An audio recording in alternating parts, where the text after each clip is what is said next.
오늘 성경 말씀 구약의 말씀 보겠습니다. 오늘 성경 말씀은 구약 사사기 1장 4절에서 10절까지의 말씀 보도록 하겠습니다. 사사기 1장 4절에서 10절까지의 말씀, 앞에 화면에 나와 있으니까 보시면서 한 절씩 돌아가면서 읽도록 하겠습니다. 제가 먼저 4절의 말씀 읽도록 합니다. 유다가 올라가매 여호와께서 가나안 사람과 브리스 사람을 그들의 손에 붙이신지라. 그들이 베셋에서 1만 명을 죽이고 또 베셋에서 아도니 베셋을 만나서 그와 싸워 가나안 사람과 브리스 사람을 죽이니 아도니 베셋이 도망하는지라. 그를 쫓아가서 잡아 그 수족의 엄지가락을 끊으매 아도니 베셋이 가로되 옛적에 시시방이 그 수족의 엄지가락을 지키고 내 삶 안에서 먹을 것을 줬더니 하나님이 나의 행함대로 내게 갚으시리로다 합니다. 우리가 그를 끌고 예루살렘에 이르렀더니 그가 거기서 죽었더라. 유다 자손이 예루살렘을 쳐서 취하여 칼날로 치고 성을 불살랐으며 그 후에 유다 자손이 내려가서 산지와 남방과 평지에 구한 가나안 사람과 싸웠고 10절 같이 읽습니다. 유다가 또 가서 헤브론에 구한 가나안 사람을 쳐서 세세와 아맘과 갈레를 죽였더라. 헤브론의 본 이름은 기럇 아르바이었더라. 아멘.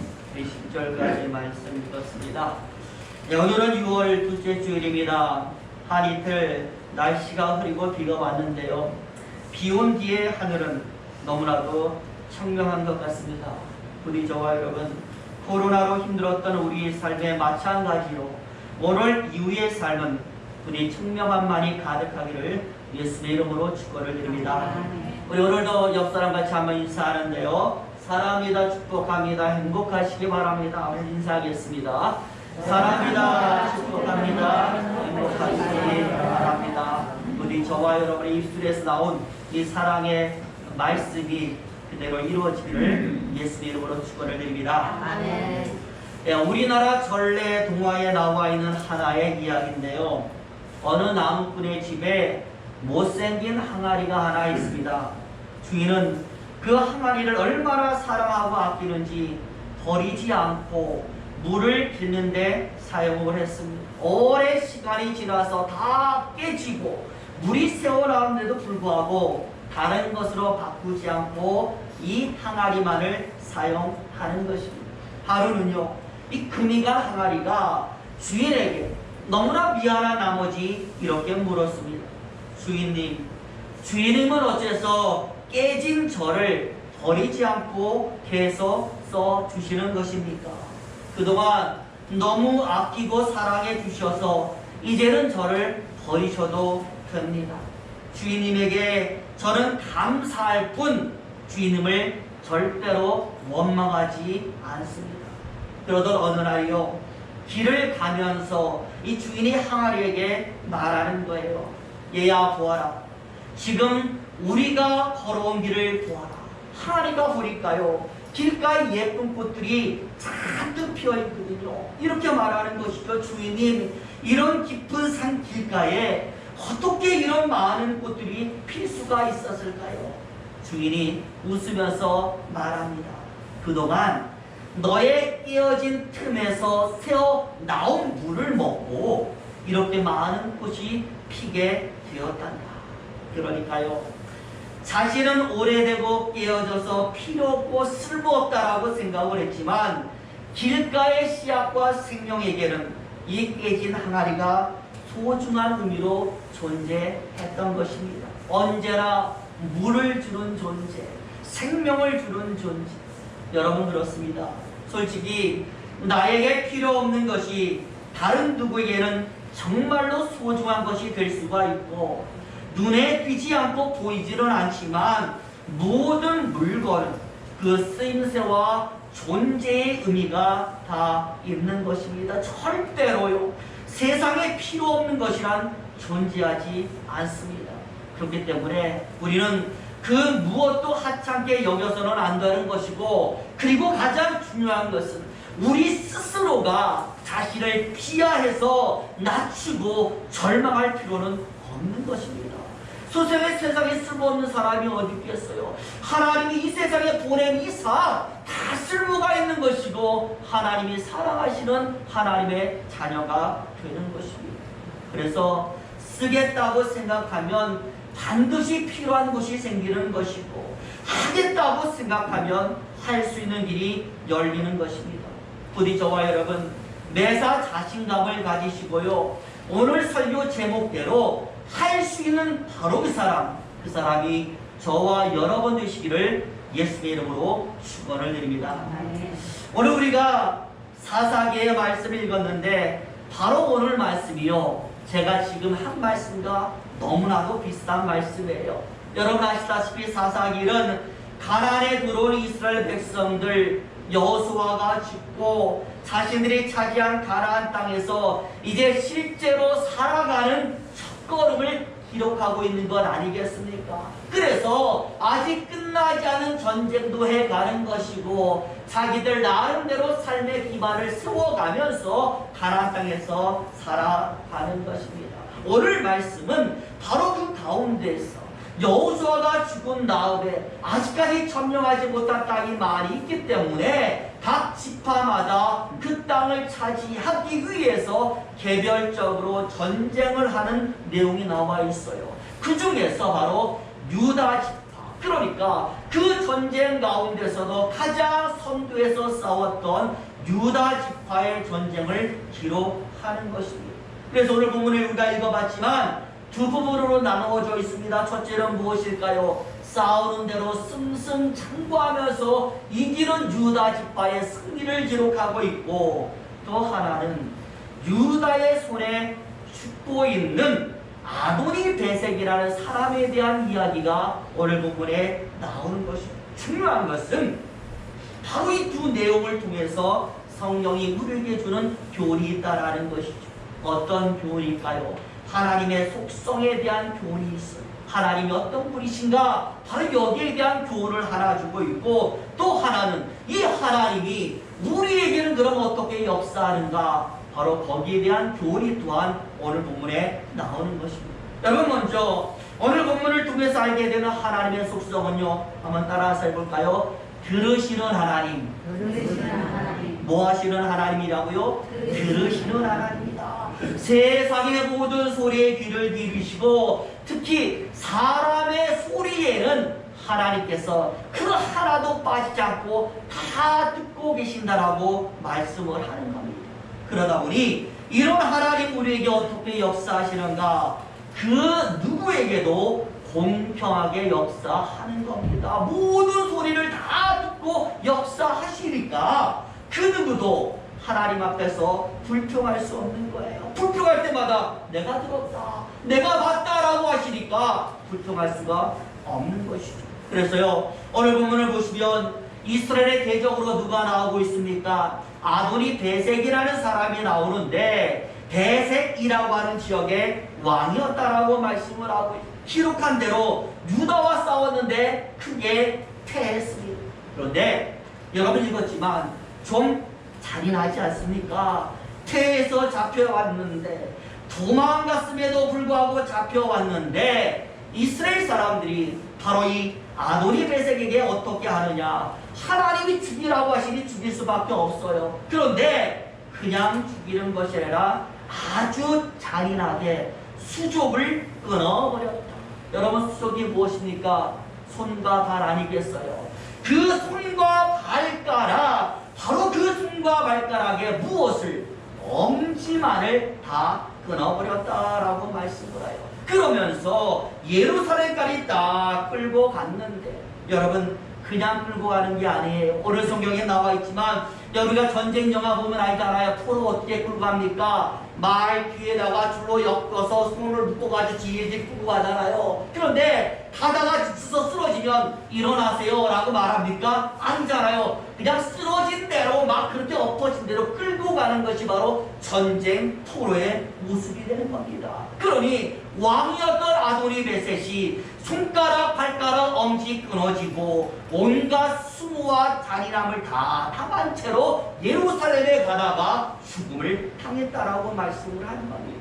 저와 여러분, 솔직히 이스라엘이 이렇게까지 잔인하게 한 적이 별로 없다라는 거예요. 죽이면 그냥 죽이는 것이지 왜 이 사람에게 이렇게 수모를 주었을 성경에 보니까 7절 말씀에 그 고통 가운데서 부르짖는 아도니 베섹의 부르짖음 속에 그 이유가 나와 있어요. 우리 한번 7절 말씀 읽어보겠습니다. 7절 보여주시도록 하겠습니다. 시작. 아도니 베섹이 가로되 옛적의 70왕이 그 수족의 엄지가락을 지키고 내 상 아래서 먹을 것을 주더니 하나님이 나의 행한 대로 내게 갚으심이로다 하니라. 무리가 그를 끌고 예루살렘에 이르렀더니 그가 거기서 죽었더라. 여러분, 이유가 무엇입니까? 하나님이 갚으셨다라고 분명히 말씀을 합니다. 내가 예전에 힘이 강했을 때에 나의 대적들과 나의 경쟁자들 다 잡아다가 뭐 했어요? 그 수족의 엄지가락을 끊어버리고 내가 갖은 수모를 주었는데 하나님이 이것을 다 보셨다라는 겁니다. 그들의 아픔과 부르짖음을 다 들으시고 나에게 갚으셨구나. 하나님께서 갚으셨다. 내 죄가를 다 보고 듣고 다 갚으셨다. 들으시고 갚으셨다. 그러니 여러분 무엇입니까? 우리가 믿는 하나님은 다 보시고 듣는 하나님이신 줄로 믿습니다. 오늘 이 시간에 우리를 보시는 겁니다. 우리가 하는 이야기 들으시는 겁니다. 그래서 모든 것 다 아시는 분이 하나님이 되는 것이고, 그렇기 때문에 하나님이 하시는 모든 일에는 불공평이 없이 공평이 갚으심이 존재한다는 겁니다. 다 기억하셨다가 모든 의 공평이 처리되도록 역사하는 것이죠. 그러니 저 여러분 얼마나 두려운 일이겠습니까? 저는 이 성경을 보면서 굉장히 두려웠어요. 우리 예수님 말씀하지 않습니까? 소자 하나를 네가 실족게 하면 연자 맷돌을 네 스스로 발에 달아서 네가 물에 뛰어드는 것이 더 나을 것이다. 하나님이 기억하시고 너의 죄를 기억하시고 갚으신다라는 예수의 말씀이 되는 겁니다. 그러니 우리는 말 한마디, 행동 하나하나 조심해야 될 줄로 믿습니다. 나는 믿는 자니까, 나는 성도니까, 하나님이 된다라고 했으니까 다 괜찮을 거야.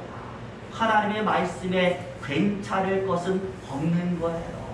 죄인으로 하나님 앞에 나아가서 그 죄를 고백하는 자에게 괜찮음이 있는 것이지, 그냥 교만해서 다 자기 스스로 된다고 다 되는 것은 아닌 줄로 믿습니다. 하나님이 된다고 하는 사람만이 되는 것이기 때문에 우리는 이 하나님 앞에서 된다라는 그런 하나님의 말씀을 듣는 자가 되어야 될 줄로 믿습니다. 반대로요, 또 이게 희망이 되는 것이, 그렇다면 내가 너무 힘들어서 정말 하나님 아무도 없어요, 나를 도와주세요 라고 하나님을 부르짖으면 그것도 누가 듣겠습니까? 하나님이 들으시는 거예요. 정말 우리의 죄만 보는 게 아니라 내가 힘들어서 부르짖고 하나님의 이름을 부르는, 바로 이것도 하나님은 듣는다라는 것입니다. 기억한다라는 겁니다. 그래서 응답하신다라는 겁니다. 결국 우리가 끝까지 부르는 하나님의 이름, 내가 끝까지 붙들고 놓지 않고 지켜낸 그 하나님의 이름, 그 이름이 우리를 살리는 줄로 믿습니다. 저와 여러분 어디서나 우리가 하나님을 부르세요. 정말 심심할 때도 부르세요. 부르시면 하나님 듣고서 비록 내 귀에 들리진 않지만 응답하고 계십니다. 그 다음에 이제 우리 신약에 보시면은요, 예수님께서 하신 말씀 가운데 어떤 말씀이 있냐면, 너희가 겨자씨와 같은 믿음만 있어도 이 산을 명하여 여기서 저기로 옮기라 하려도 옮길 것이다 라는 신약의 말씀이 나오는데요. 여러분, 어떤 목사님이요 이 말씀을 이렇게 해석을 하셨어요. 어떻게 했냐면, 여기서 산은 진짜 산이 아니라 우리 인생 가운데서 도저히 풀리지 않는 문제들, 도저히 해결될 수 없는 그런 문제들, 정말 불가능한 삶과 같은 환경들, 이것들을 상징하는 단어이고, 그렇기 때문에 우리가 믿음으로 하나님께 이 문제를 하나님께 던지면, 해결해 달라고 강구하면 반드시 하나님의 능력으로 그렇게 될 것입니다 라고 해석을 하셨어요. 물론 저와 여러분, 이게 이 산이 진짜 산인지 문제인지는 예수님 마음에 달린 것이기 때문에 저는 알 수가 없어요. 하지만 분명한 것이 무엇이냐라고 할 때, 우리가 입술로든 무엇으로든 먼저 하나님을 포기하지 않고 끝까지 그 이름을 붙들고 있으면 하나님은 반드시 우리 삶에 역사하시는 겁니다. 그래서 그 문제가 산이 되었든 뭐가 되었든 하나님이 못하실 일은 없다라는 것이 예수의 말씀의 주제가 되는, 능력이 하나님께 있으니 내가 포기하지 않고 부르면, 끝까지 붙잡고 놓지 않으면 우리 하나님은 역사하는 것입니다. 왜? 오늘 대적들, 그 수모받는 그 대적들의 부르심도 들으셨기 때문에 우리의 부르심도 하나님은 들으시기 때문입니다. 부디 저와 여러분, 바로 그 들으시는 하나님 앞에서 부디 우리에게서 들리는 이야기는 하나님을 향한 좋은 이야기가 되시기를 예수 이름으로 축원을 드립니다. 이제 그 다음 두 번째로, 오늘 이스라엘의 승리를 말할 때 우리가 반드시 알아야 할 구절이 있어요. 2절 말씀인데요. 우리 2절 말씀 같이 또 한번 읽어볼게요. 2절 보여주세요. 밑으로 내려주시죠. 더 위로 올리시고 쭉 내려보세요. 네, 같이 읽겠습니다. 시작. 여호와께서 가라사대 유다가 올라갈지니라, 보라 내가 이 땅을 그 손에 붙였노라 하시니라. 아멘. 여기 보니까요, 유다가 그냥 올라간 것은 아닌 것 같아요. 여호수아가 말하길 내가 너에게 땅을 다 나누어줬으니 이제부터는 너 스스로 싸워서 승리하라 라고 말했는데, 이때 유다는요 참 그 중에 그 믿음이 좋은 사람이 많이 있었던 것 같아요. 가기 전에 무엇 하는 겁니까? 하나님께 물어보는 것이죠. 하나님, 이제부터 우리가 하나님의 명령에 따라 전쟁을 하려고 해요. 그런데 하나님, 우리가 어디로 가야 합니까? 언제 가야 합니까? 하나하나 다 기도를 통하여 물어봤다라는 겁니다. 그리고 하나님이 응답하시기를 무엇이라고 응답을 하느냐? 올라가라 라고 응답하셨고, 이 땅을 너의 손에 붙였다라고 응답을 하셨고, 그래서 그 말을 믿고 유다가 나갔더니 유다가 승리하더라 라고 말씀을 합니다. 결국 저와 여러분, 오늘 이 전쟁의 승리가 어디에 원인이 있다라는 것일까요? 하나님인 줄로 믿습니다. 하나님이 내 손에 붙였다라고 하시니 승리한 겁니다. 하나님이 이길 것이다 라고 하시니 이기게 되는 것입니다. 그래서 계속되는 말씀에도 만나는 자들마다 유다의 힘을 당하지 못했다라고 하는 것은, 솔직히 여러분, 가나안이 힘이 없어서 유다에게 졌겠습니까? 우리가 역사적으로 보면은요, 가나안은 유다보다 강했어요. 이스라엘은 오랫동안 포로로 있었기 때문에 무기 하나 변변찮게 없었다라고 말씀. 다만 뭐만 많아요? 사람만 많이 있는 거예요. 그런데 가나안은요, 성도 거대하잖아요. 무기도 많잖아요. 말도 많고 군사도 많고 문화도 발달하고. 그러니 평생 노예 생활만 했던 사람들이 이길 수 있는 것이 아니라는 것입니다. 그런데 싸우기만 하면 이기는 이유가 무엇이냐? 오늘 본문이 말하죠. 그 뒤에 뭐가 있어요? 이긴다라고 하는 하나님의 말씀, 된다라고 하는 하나님의 말씀이 있기 때문에 그들을 승리한 겁니다. 그렇다고 마찬가지 아니겠습니까? 오늘 우리를 향하여 하나님이 된다고 하시면 우리는 되는 겁니다. 이긴다라고 하시면 이길 수 있는 겁니다. 그런데 정말로 감사하게도 성경이 말하기를 성도를 향한 하나님 말씀은 항상 된다라고 하시니 너무나 좋은 것 아니겠습니까? 저는요 성경을 많이 읽었지만 그 성경 어디를 봐도 하나님께서 성도를 해서 너 안 돼, 너 클로 써라고 하는 말 하나도 못 봤어요. 너무나 산소 같은 사람, 넘어지고 쓰러지고 덜벌 넘은 사람도 항상 하나님은 된다고 하셨어요. 손을 내미셨고 붙잡으셨고 사랑한다라고 말씀하셨어요. 결국 저와 여러분의 인생길에서 우리가 가는 모든 것은 바로 하나님의 말씀으로 되는 인생이 되는 줄로 믿습니다. 제가요 인터넷에서 어떤 글을 하나 읽었는데요, 미국의 어느 마을에 큰 부자가 살고 있었어요. 하루는 큰 파티를 열고 주변에 있는 모든 이웃들을 초청을 했는데, 부자가 하는 초청이니까 얼마나 많은 사람들이 모여들었겠습니까? 꽉꽉 들어찬 거예요. 근데 단추가 한참 무르익었을 때에 이 부자가 중간에 딱 나오더니 중대한 발표를 하면서 하나의 발표를 했어. 뭐라고 말하느냐? 여러분, 지금 우리 집 뒷마당에 가면은 커다란 수영장이 하나가 있습니다.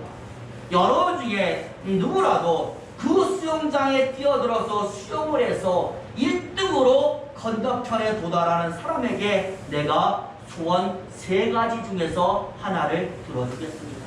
첫 번째는 나의 상속자인 무남 동료 외동딸을 아내로 맞이할 수 있는 특권을 주겠습니다. 두 번째는 내 재산의 절반을 다 주겠습니다. 세 번째는 내가 가지고 있는 보석 중에서 가장 값진 보석을 주겠습니다. 이 3가지 중에서 하나를 선택하면 바로 그 1등에게 준다라고. 그러니 이 부자의 말이 침 떨어지기 전에 모든 사람들이 우통 먹고 수영장에 뛰어들려고 하는, 왜? 이기기만 하면, 1등만 하면 그걸 얻을 수 있으니까. 그런데 사람들이 수영장에 딱 뛰어들려고 하니까 부자가 잠깐만 하면서 한 가지를 더 붙여요. 뭐라고 그러냐? 단 이 수영장 안에는 열흘 동안 굶긴 악어가 10마리가 있습니다. 여러분, 들어가면 뭐 할 수 있는 거예요? 죽을 수도 있는 거예요. 그러니까 물속에 뛰어들려다가 사람들이 다 멈칫하는 것이죠. 그런데 갑자기 어떤 남자가요 수영장에 딱 뛰어들더니 빛과 같은 속도로 완주해 버렸어요. 사람들이 화로하고 난리지요. 야, 너 용감하다, 대단하다. 부자도 옆에 가가지고요, 당신은 참 용감한 사람입니다. 자, 내가 말한 3가지 소원 중에서 무엇을 원하십니까? 내가 들어주겠습니다. 그랬더니 이 남자가 뭐라고 하느냐? 누가 내 눈을 밀었어? 누구지? 당장 나오세요! 라고 말을 하는 거예요. 그러니까 이 사람은 자기가 원해서 뛰어든 게 아니라 누군가가 자기를 밀었기 때문에 수영장에 떨어졌으니 자기는 죽으면 안 되니까 살려고 막 발버둥 친 게 그 완주까지 하게 되었더라는 겁니다. 그러니 죽음 앞에서 일단은 발버둥 치니까 완주도 했던 것이죠. 저와 여러분 마찬가지입니다. 우리 하나님은 들으시는 하나님이신 줄로 믿습니다. 모든 일에 공평하신 하나님이신 줄로 믿습니다. 그분이 오늘 묻고 기도하는 유다를 향해서 승리를 답하셨어요. 그리고 그 말씀을 듣고 유다는 나가서 승리를 쟁취했습니다. 저는 우리도 마찬가지로 생각합니다. 우리 앞에도 이 성경은 우리에게 된다라고 말합니다. 오늘 설교 제목처럼 할 수 있다라고 말합니다. 그렇다면 우리는 그 하나님의 말을 믿고 일단 무엇이든지 해야 될 줄로 믿습니다. 부디 저와 여러분 하나라도 실천해서 그 실천 속에서 하나님의 능력을 언제나 시험하시길 바랍니다. 아까 제가 말했잖아요. 깨진 항아리도 그 길가의 씨앗들에게는 생명을 주는 존재라고요. 하나님은 우리에게 생명 주십니다. 하나님 우리에게 능력 주십니다. 충분히 저와 여러분 할 수 있는 자라는 것을 기억하시고 오늘 이 시간도 용기 내셔서 한 걸음 밟아 나가시기를 예수님의 이름으로 축원을 드립니다. 기도하겠습니다.